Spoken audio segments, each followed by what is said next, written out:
Father God, thank you for blessing us with the presence of your Holy Spirit this morning, for opening our eyes to our lesson, for giving us understanding, and for giving us peace through that understanding.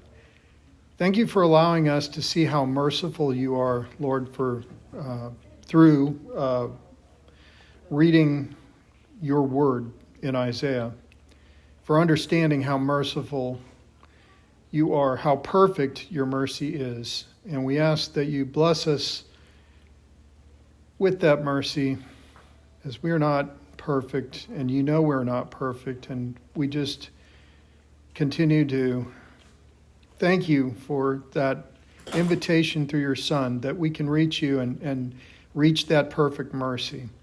And we ask that you restore those to perfect health and give those who are not here safe travels to and from, that you comfort them as only you can, Lord. And we ask you these things in the name of your precious Son, Jesus, in whose name we pray. Amen. These lessons are pretty straightforward, and I'm thankful for that. But there are some parallels between these lessons and specifically the foreshadowing that we're going to get into in Matthew and subsequently another reading of Revelation. We see it in our notes. We see it in the illustrations in our lessons.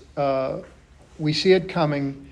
And with that in mind, I always look for a way to make our discussion apply toward contemporary issues so that we can use some of what we have studied, some of what God's people have been through, so that it's not in vain, that we learn from it. And obviously here, in chapter 6, we read warnings against alliance with Egypt. And the warning was from the prophet Isaiah to the people of God who had turned to a ritualistic approach to God, not a heartfelt one.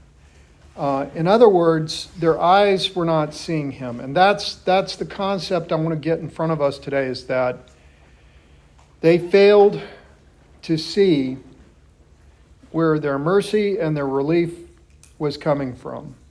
And they were putting their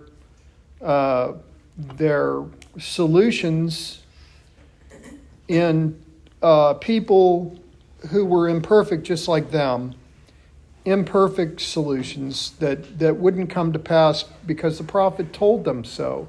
You're putting your reliance on the wrong group of people, on the wrong solution. And with that in mind, this wasn't mentioned in the chapter, but I'm going to read it because after we get done with our study in Isaiah, we're going to go into Matthew, because Matthew and Isaiah are so closely related. You see a lot of foreshadowing take place in Isaiah that prefaces Matthew.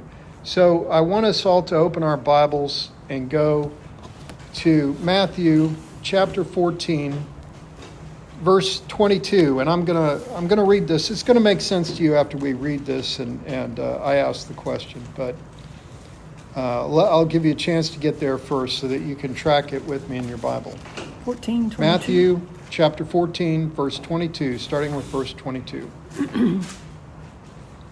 Immediately Jesus made his disciples get into the boat and go before him to the other side, while he sent the multitudes away. And when he had sent the multitudes away, he went up on the mountain by himself to pray. Now when evening came, he was alone there, but the boat was now in the middle of the sea, tossed by the waves, for the wind was contrary. Now in the fourth watch of the night, Jesus went to them, walking on the sea. And when the disciples saw him walking on the sea, they were troubled, saying, "It is a ghost," and they cried out for fear. But immediately Jesus spoke to them, saying, "Be of good cheer, it is I. Do not be afraid." And Peter answered him and said, "Lord, if it is you, command me to come to you on the water." So he said, "Come." And when Peter had come down out of the boat, he walked on the water to go to Jesus. But when he saw that the wind was boisterous, he was afraid. And beginning to sink, he cried out, saying, "Lord, save me." And immediately Jesus stretched out his hand and caught him and said to him, "O you of little faith, why did you doubt?" And when they got into the boat, the wind ceased. Then those who were in the boat came and worshipped him, saying, "Truly you are the Son of God." Now, how does this apply? Well, when we start out chapter 6, and you're going to see it by the time I finish here, but when we start out in chapter 6, we're reading about how God's people became distracted, right? Where were their eyes? On the wine. Yeah, on the wine, on things of this world. They were not on God. They were not on the solution. They were on distractions. They were actually on things that they could see and perceive that might help them in their defense against Assyria, right? They were looking at Egypt, an imperfect and immoral nation, just as they had become. It kind of reminds me of Proverbs. It's like two drunkards trying to keep themselves upright. You know, one leaning on the other, right? So how does this passage in Matthew, how does that relate to what we're reading here? Well, let's look at what happened to Peter. Peter was fine. He was walking on the water, right? But then what happened? The sound of the waves, the sound of the storm around him distracted him. And while Peter was looking at Jesus, he was able to walk on the water, wasn't he? Because when you're looking at Jesus, you can do anything, right? But what happened? He became distracted. He heard the sound of the storm. He saw the waves. Now, we know he was looking at the waves. It says it. So his eyes were no longer on Jesus. This is what happened to the Judeans. Their eyes were no longer on God. And what happened? They began to sink. Now, another big difference is Peter, being an imperfect disciple just like us, was actually in the presence of the living God. He had his eyes on the living God. So how much easier is it for us to take our eyes off of God? They were actually in the presence of the living God, and yet he was still distracted by the wind and the waves. So I say that because we are all here in this room distracted today. We are seeing the storm all around us. We have experienced it this past week. We have seen people we know and love pass away. We have seen the storm. The storm is still all around us. And the message here is to not take our eyes off of Jesus. It's easy to do. It's very easy. If Peter could do it when he is in the presence of the living God, we can easily do that as well. And so I want you to keep that passage in mind as we go through our lesson this morning. Do you all see the parallel there? Because, what we're learning is, in this one, by the way, we have 3 chapters. The first 3 chapters, 28, 29, and 30, are really getting into how God is perfect and he can't withstand imperfection. He can't withstand sin. And his judgment is perfect because of that. But as perfect as his judgment is, his mercy is just as perfect. And that's where chapter 35 comes in. That's what happens when you keep your eyes on the prize, is you will be rewarded. And if if you want a further distinction, the first 3 chapters, and this is what makes Isaiah kind of hard to follow because you don't know which era of prophecy he's in. It switches back and forth. Here, we're back to the present at hand. But on chapter 35, we're back to the future, what's going to happen. But what Isaiah is telling them is don't put your hope in the Egyptians against the Assyrians. It's going to end badly. But he gives them some hope in chapter 35. He gives everybody hope. He gives us hope. And Julie and I were just listening to the hymn, the Holy Highway, because that's what chapter 35 is about. And it gives you great hope that this will be taken care of. I mean, I don't know about you, but when I was studying Revelation, I got a lot of hope from that book. Now, some people will see it and think that's dark. And it is, but they don't get to the end. They don't finish Revelation. Their eyes are focused on the current catastrophe, just like what we're studying here. There's judgment, yes, but keep your eyes on the prize. God is faithful. And if any of you have read so far and not understood that these prophecies are coming true, I can't help you. They're all coming true. When Isaiah mixes in what was happening in his time, it hadn't happened yet. But we know that it happened. So when he gives us a future to look at, the future that's still coming for all of us, that's good. We know that's going to happen. He's already been correct in his prophecies, right? That's why we're studying this. It's a mixture of prophecies. So let's start on page 71 and ask this question. What are some of the biggest sources of distraction in your life? Inept legislators and judicial. Right. And why is that a distraction? Because it affects everybody's life every day. It does. It affects everybody's life. But what are we trained to think in terms of? That they can handle our problems, right? That they're who we should go to solve our problems, right? Maybe at one time, not now. Right, exactly. But Bill, that's a perfect example of what the Judeans were faced with. At one point, it all worked for them. Their clergy worked for them. Their politicians worked for them. And really eerie how parallel it is. oh yeah. What are some of the other distractions? Technology. Very much so. Family problems. Absolutely. Work. That's another big source of distraction.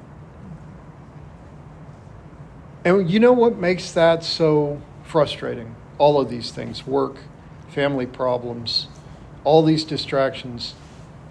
We look to these solutions that have worked before, but they're not working anymore. They're not working anymore. Why? Well, I could tell you, we took God out of school. We're taking God out of church, folks. There's a lot of churches that pretend to be churches. I'll tell you one of them. I came across this, I don't know if it's true, but they say Joel Osteen has never preached a sermon on the end times. Never. And I can tell you why that is. His philosophy doesn't work if you have to include how it ends. That's why we're studying eschatology. We're studying the end times because this is God's playbook. This is how he corrects things. This is how he's going to make everything right. But do you see how we put our faith in things that used to work, but no longer worked, and they used to work because God was in them until we turned our back on him, just like the Judeans did. So, moving forward to keys to the text, I want you to look at this first statement here, because this is very important. A picture of poor leadership. Isaiah declares woe on Israel and Judah because of the many poor decisions their leaders will make. Notice that he says, will make.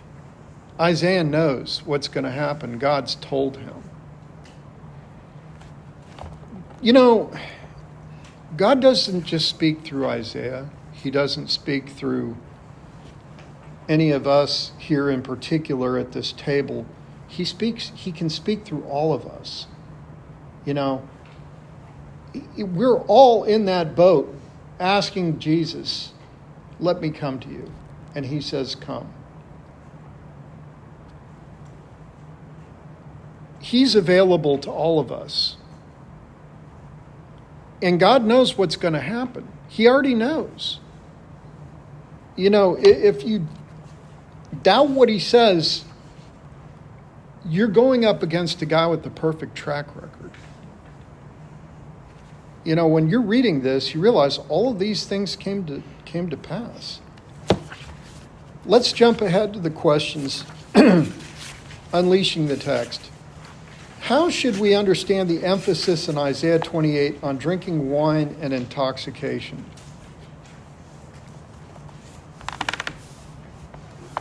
What's the word for that? When you drink too much wine, pardon me? Yeah, I use dissipation. They're dissipating, meaning that they have resources and they're misusing them. They're not channeling their resources to fix their problems. Instead, they're turning a blind eye to God. Again, they're not keeping their focus on God. They've turned their attention away to other things, to distractions, right? So, why else is Isaiah emphasizing that?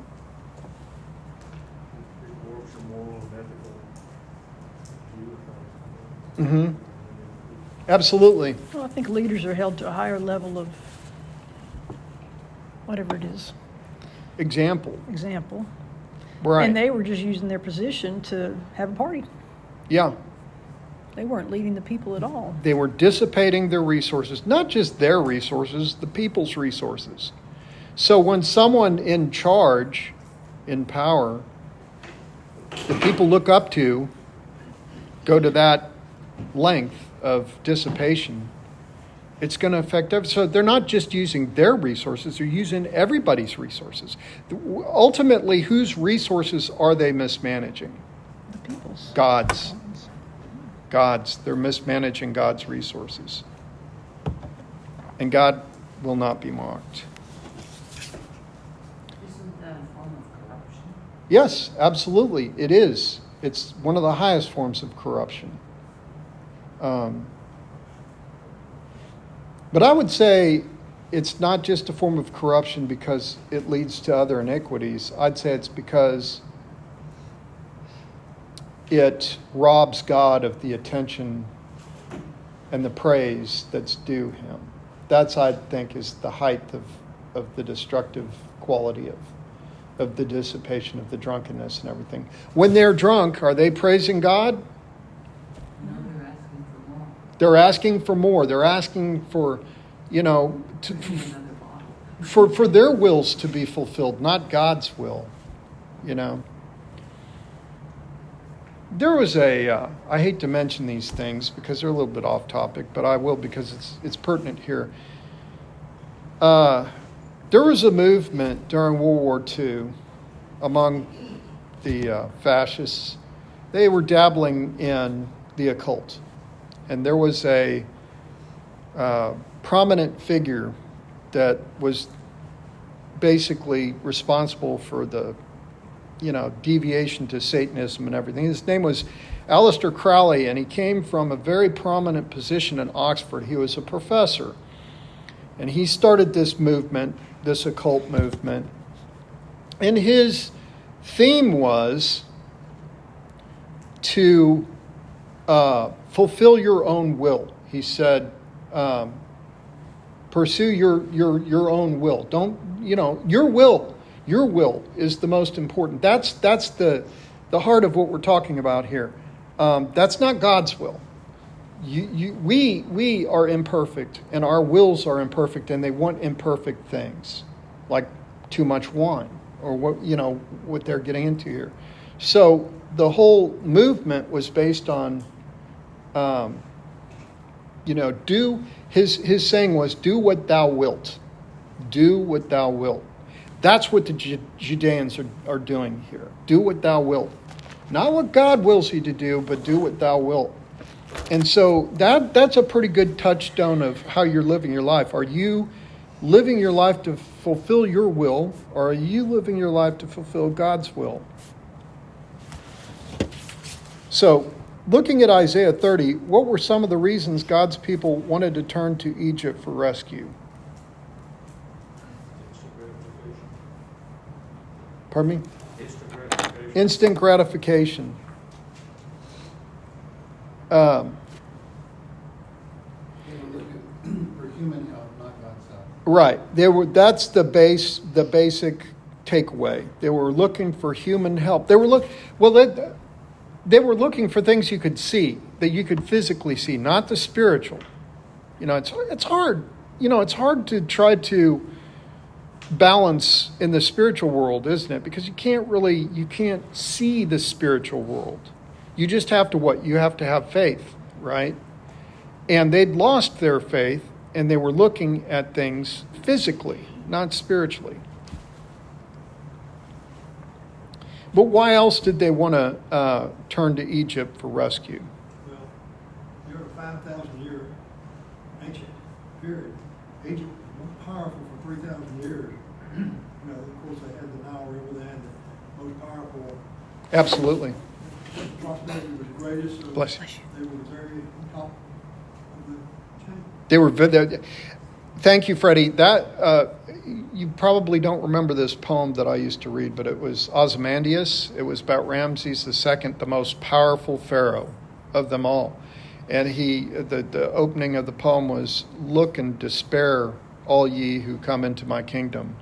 Look at how great and powerful I am." And then at the end, you realize that this remnant of this statue came out of a barren wasteland. There's nothing left. I always like to make that point, because just like what Freddie said, for 3,000 years, they were the most powerful. Look upon me in despair, right? But then later on, it began to fall apart, as it always does if it's not centered on God. So, thank you. What does Isaiah say in these prophecies about God's timing, and why is it important for God's people to wait upon him?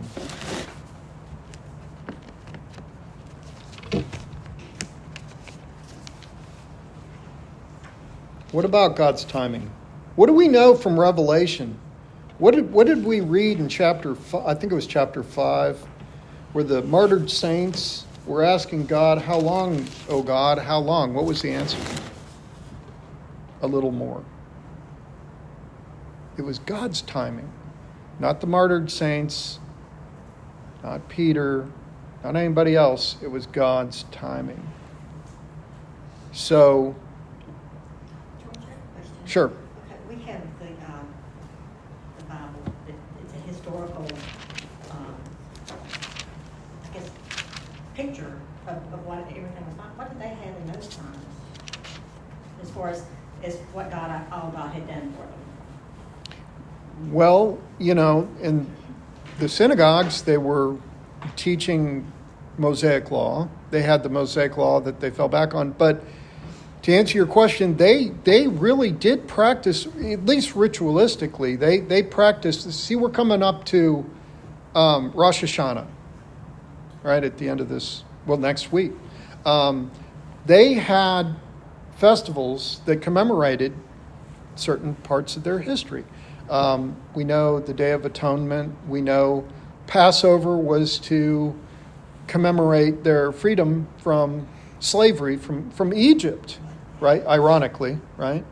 because that's who they're trying to ally with right now. But they knew all that. They knew that history. They were taught that, and they practiced that during their festivals, right? Yeah, okay. So in answer to your question, they knew or they should have known. I guess I look at how we celebrate Christmas now. Right. And it's like it's not even anything about what we should celebrate. Right. Well, what happened?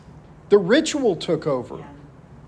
The ritual. That's, before we joined this church, we were still friends with a lot of people here. We came to the Christmas ceremony, and we loved it so much because it embodied why we were celebrating Christmas. There wasn't the ritual; it was the actual belief, and you felt it. You felt it here. I mean, this church has always been a standard bearer for that sort of thing. Not getting involved, not devolving into ritualism, but keeping doctrine sound, And so I want you all to think about that too and appreciate the fact that we have that available to us, In answer to your question, Theta, I would say they also had that available to them, but they didn't use it. They didn't. And why is that? Why didn't they see that? Because they were under siege. The enemy was all around them, right? And they could go either one of two ways. They could get down on their knees and repent, which they didn't do. We know that. Or they could distract themselves. Again, what is this lesson called? How does it open? Warnings against alliance with Egypt. What are some of the biggest sources of distraction in your life? So instead of really focusing on the solution, they were focusing on the distractions. And the leaders should have been leading them Right. back to God. Instead, they were just not. Why is it that God's people fell that far? I'd say it didn't happen overnight either, did it? Well, this is hundreds of years. This is hundreds of years that this took place. Hundreds of years of what? Well, they came out of a pagan culture. They were surrounded by pagans. Yes. Pagans let them do things that God said not to do. Yes. It was So- more fun. So the word here is compromise. They compromised God's law for those practices around them that they wanted to do. Like Aleister Crowley said, your will. Do your will. Do what thou wilt. That's what they were doing. That's what they were practicing. And that was against God. That's against God. I feel the same. I'm always curious since not everyone was literate. Yeah. And so if only the leaders were literate, it's hard how educated the woman at the well was. How did she get so educated? She was not trained in school. It's amazing to me that the word was spread that well, that they knew their feast. Have you ever took part in the Seder, the Passover Seder? I've never had the dinner, but Right. I attended synagogue several times because of a boss of mine. Okay. They have a script that they follow. In fact, Jesus' disciples were wondering in the upper room, why is he deviating from the script? They couldn't figure out.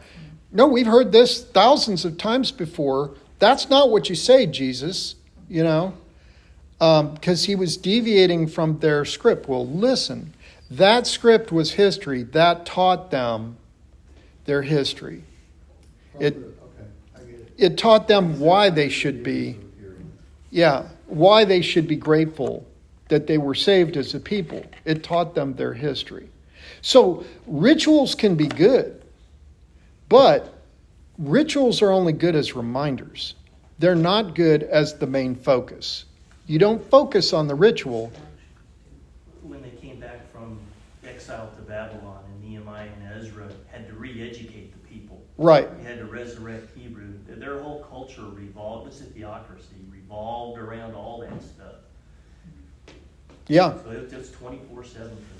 But the re-education was verbal, right? They were actually fairly well-educated people. Yeah. Maybe not every farmer's daughter or son. Could read, but they could recite They it. would deliberately go and find young men who had any kind of aptitude, and they would study them up. That's how they became scribes and so forth. Right, and they didn't all read, obviously. They did not. But have any of you been to a bar mitzvah? Yes. Okay. I grew up in a community that had a rather large Jewish population. A lot of my friends were Jewish. And I was invited to bar mitzvahs and that sort of thing. By the way, it's a very peaceful setting. Very, very peaceful. I mean, the rabbi goes down and meets all of his guests with a shalom and a very warm greeting. But the center of that bar mitzvah is the young man that's coming of age that has memorized parts of the Torah, right? He's memorized these parts. He didn't have to read it. He had to remember it as it was said. And that's how they did a lot of this through, that's how a lot of ancient wisdom was passed down through what was said. You had to remember it because a lot of people didn't read and write. I mean, the Iliad and the Odyssey that was passed down from Homer, it wasn't written down. Snippets of it were remembered by certain people. They put it all together, and that's how we've got it. Big book. Yeah, absolutely. I couldn't Well, tell you a that was word out one of of it. the reasons that the Pharisees rose up, because when they came back in, was it 500, whatever, from Babylon, they had to re-educate all of the people, and eventually Alexander's army rolled through and basically Hellenized the area. Mm-hmm. So they had to recapture all of their separateness from Hellenization, and that's why they stood up all the synagogues and all the training and all of the learning to keep the people separate. Yeah, That and was part of their identity. and to remind them of their history. Yes. I mean, that's a look. If you cut a people off from their history, you've cut a people off. You can mold them into whatever you want, and so history is very important. The learning history. You know, have you all read the book 1984? Okay. Well, you need to. If you haven't, read it, because a lot of what's going on today will resonate with you. But there was the protagonist worked for the Ministry of Truth. I love this because his job was really to just eliminate history. Just put it down the memory hole, as they called it. Throw all of those pages out of the history book. Get rid of all of them. Get rid of all of them so that they could rewrite the history and say what the history was. Okay, that's why it was so important to maintain your history. It was your knowledge base. It was your identity. You know, it was your collective identity. So if you could rewrite history, you can make people believe in anything. That's why history's important. And that's why we're studying it.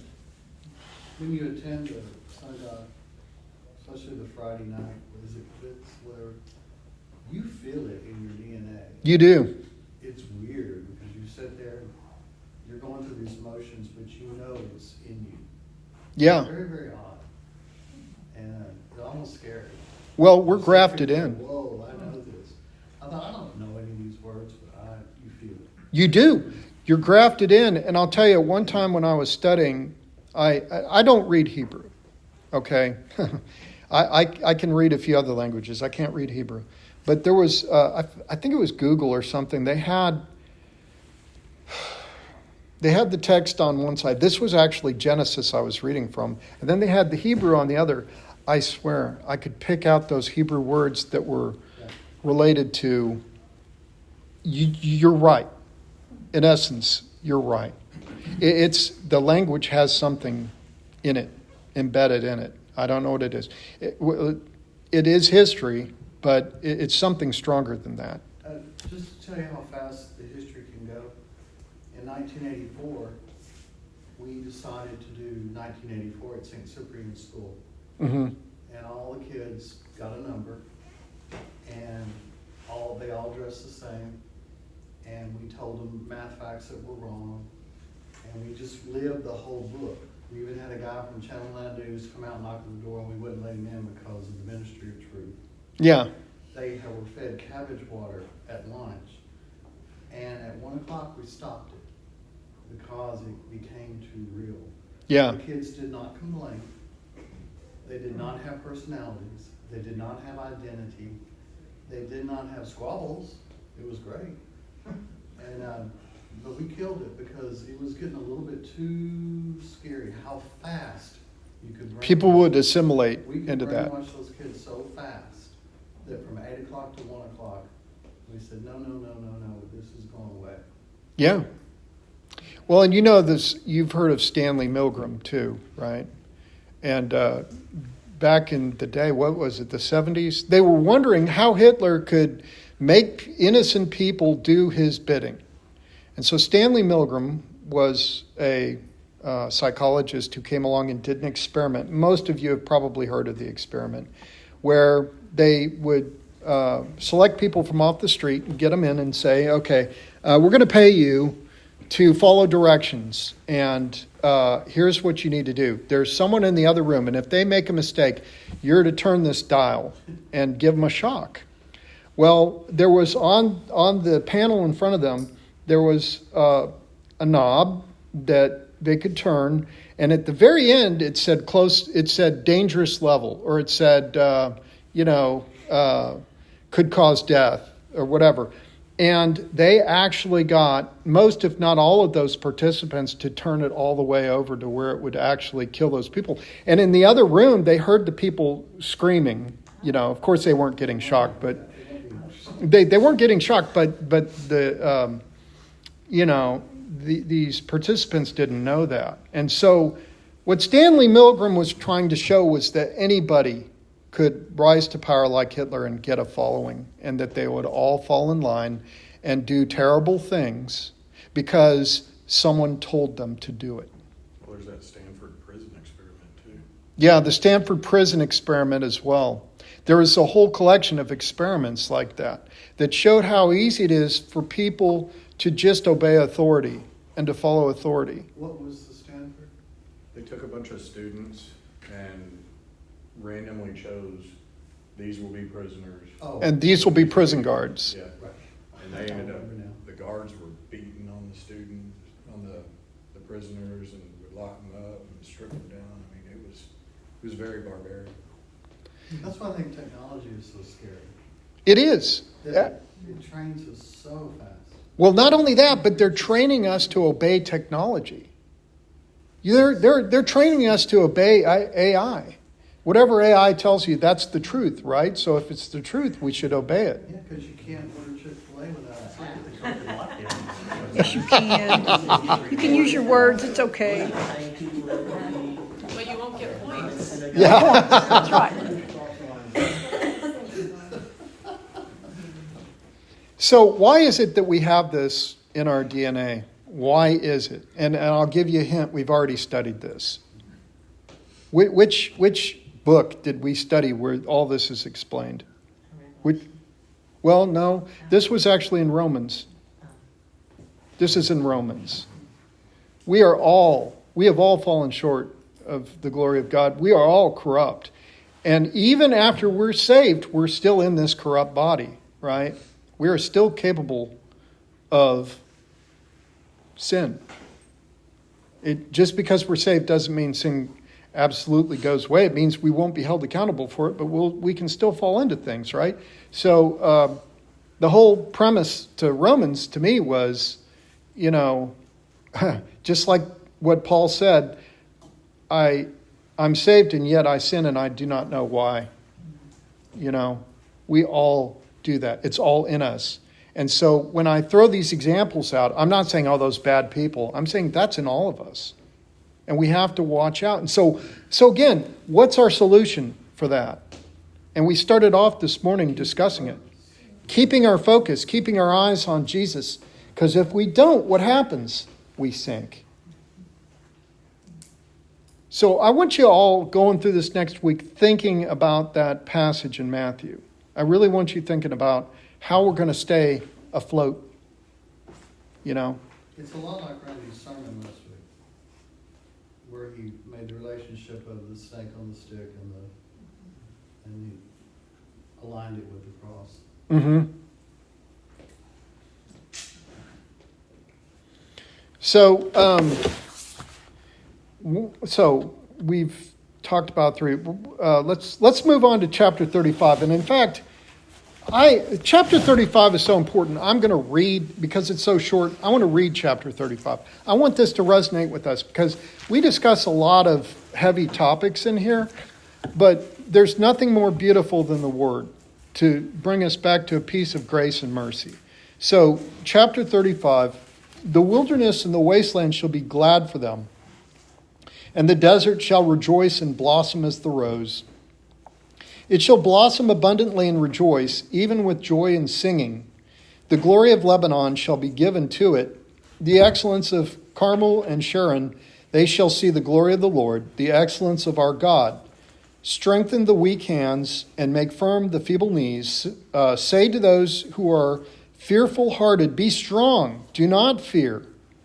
Let me say that again. Say to those who are fearful-hearted, be strong, do not fear. Behold, your God will come with vengeance. With the recompense of God, he will come and save you. Then the eyes of the blind shall be opened, and the ears of the deaf shall be unstopped, and the lame shall leap like a deer, and the tongue of the dumb sing. For waters shall burst forth in the wilderness, and streams in the desert. The parched ground shall become a pool, and the thirsty land springs of water. And the habitation of jackals where each lay, there shall be grass with reeds and rushes. A highway shall be there, and a road. And this is what's referred to as the holy highway. And it shall be called the highway of holiness. The unclean shall not pass over it, but it shall be for others. Whoever walks the road, although a fool, shall not go astray. No lion shall be there, nor shall any ravenous beast go upon it.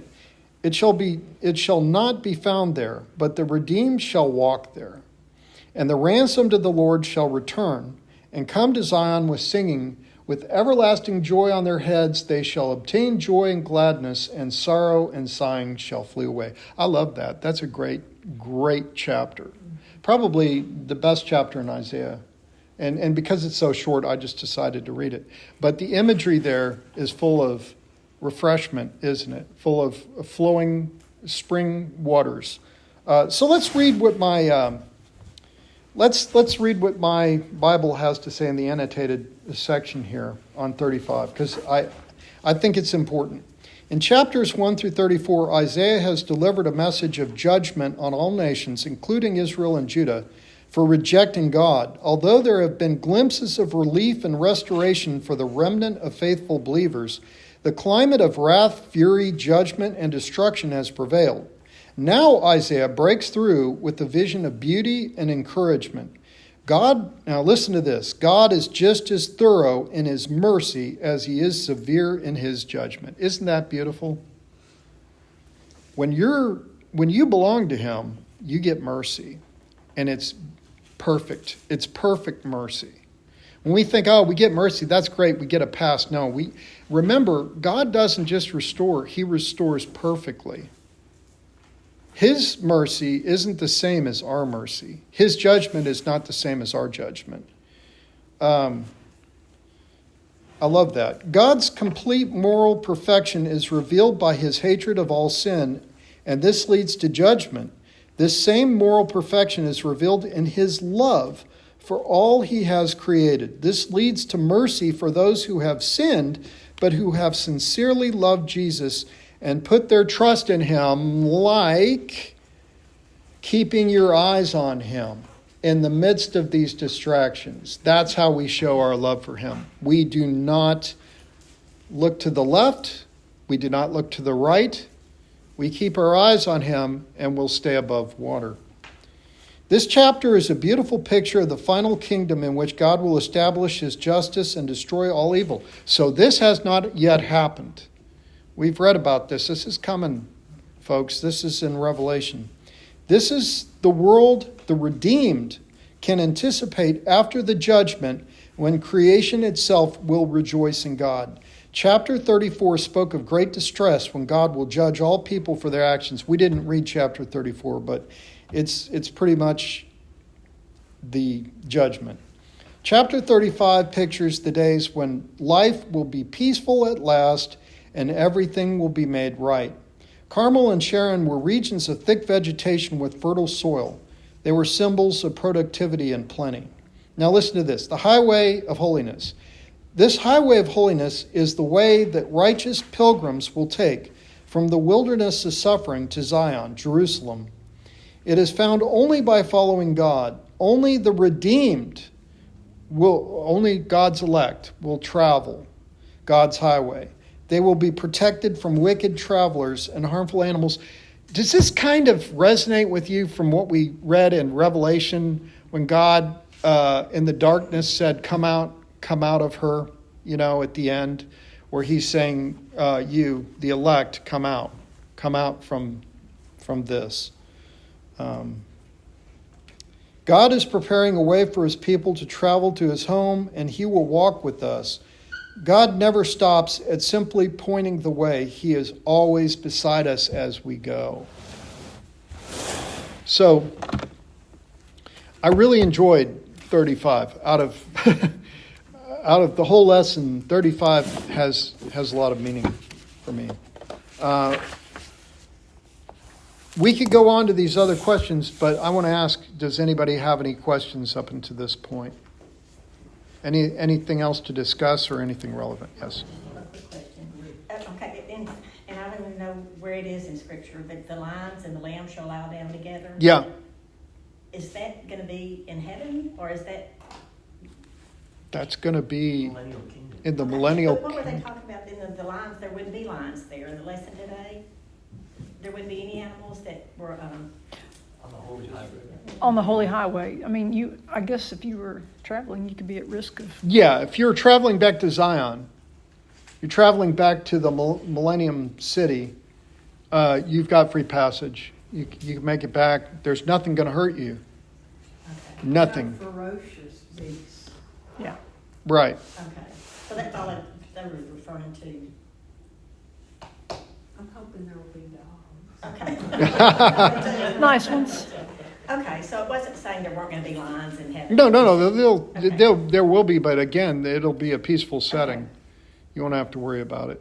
I don't think. Yes, sir. Chapter 28, Mm-hmm. I thought it was very interesting. And I mentioned this on our chat, and I couldn't get anybody to respond, It but, was very good.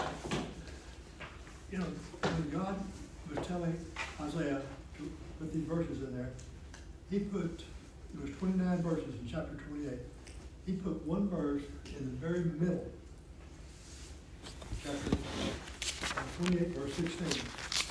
And before, from from verses 1 through 15, it's judgment, judgment. Yeah. And in chapter 17 through 29, it's bad. So I thought it was a really nice message for God to say that, hey, it's going to rain, the wind's going to blow, the waves are going to, all of this is going to happen. You're going to have tribulation, small t, but in the middle of that, I'm here. The precious foundation, the precious cornerstone is going to be your foundation of faith. Right. Do you follow me? Yes, I do. And cornerstone. It's very important we don't forget that. So it's, Yeah, absolutely. And you bring up another really good point. I was going to miss it, and I'm glad you brought it up. Cornerstone. Jesus is the cornerstone, right? He's yet to come. But when you look at a building, what's one of the first things you see? The cornerstone. It's what holds it all together, right? That's how they built. So even there, you have your focus on the cornerstone, right? Thank you. What I'm saying is he could have put that verse at the end, Right. or the beginning, Right. but in the middle of your turmoil, that's where that verse is. Absolutely. And you also brought up another illustration in my mind. What is that in nature? What is that resemblant of? When you think of the storm, Eye of the storm. yes. Hurricane. Say it again. A hurricane. A hurricane. Anybody been in the eye before? The eye of the storm. Remember how it feels so peaceful? Actually, the pressure is not there. It's non-existent. It's like real light. I mean, and I know you've all been in that situation where it's like, was there even a storm? You know, and yet the storm is still raging. It's still gonna happen, but you get this respite, this brief, break in the middle where what do you feel like when you're right in the middle of that? Relief. Relief. You Yeah. feel like you're going to make it, right? The storm didn't. The front part of the storm didn't get. Now maybe the back part, it's still coming, but it gives you that encouragement. It gives you that staying power, just like what you said, Freddie. It gives you that power because look, folks, Peter didn't have that in himself to walk on the water. That power was coming from Jesus. And when he took his eyes off of Jesus, he began to sink. That eye of the hurricane is to remind us we are not in charge, but that the one who is has mercy on us. Just like that verse that you were talking about. He's a merciful God. So whenever we're reading about all this judgment, and it's pretty gloomy, just remember, our God is a merciful God too. And remember, I just want to say this one analogy that I've used before. When you're offered a ticket by someone on the phone, an all-expense paid trip to get away to a tropical locale, I've used this before. You get on the plane, you go up, you break through the clouds and you're looking down and there is no storm anymore. You're over the clouds and you're seeing God as he really is. You're seeing him in his perfect state and you're seeing that he's a merciful, loving God who loves his creation. The rest of the world that will not bow their knee to him, that will not give him the grace and the attention that he deserves, they're the ones seeing the brunt of the storm. So remember that. I think we're going to end there. And thank you all for... Theta has a question. Oh, yeah, go ahead. I just have a comment that this lesson was really good for me because a lot of times you feel like, oh, I'm the only one that screws up, but there are times all through history that whole sects of people were screwed up. Yeah. So it's not always. Well, Peter was right there with the living God. Yeah. He knew who he was, but he still, in the midst of his distress, couldn't keep his focus on his master. So if Peter couldn't do it, we know we need to grab on a lot harder, a lot tighter. Well, it also tells you how easily it can happen. Yeah. I was thinking about that Jonestown guy, Jim Jones. There's a whole group of people that he just got. Yeah, I'll say the name. So we need to pray for each other. we do. Collective emotion, super powerful. It's like when you go to the movie theater and everybody's experiencing sadness at the same time. It's powerful because you're sitting in the dark. Yeah. And it's funnier too because we're experiencing the same emotion. Well, I want you, and thank you. Thank you. That's the power of collective worship and collective society. But remember, there are three acts of salvation according to this is just how I see it. But the first was collective. God the Father rescued his people out of Egypt. The second one was individual. That's where Jesus individually came to us to offer salvation. And then the third one's yet to be. And this is why we're here. The third one is on earth as it is in heaven. It's the salvation of his creation. And we're all agents of that in this room. We are all agents bringing about that third act of salvation. So keep that in mind. We're active participants. It's not just in Isaiah. It's today. So thank you, everybody.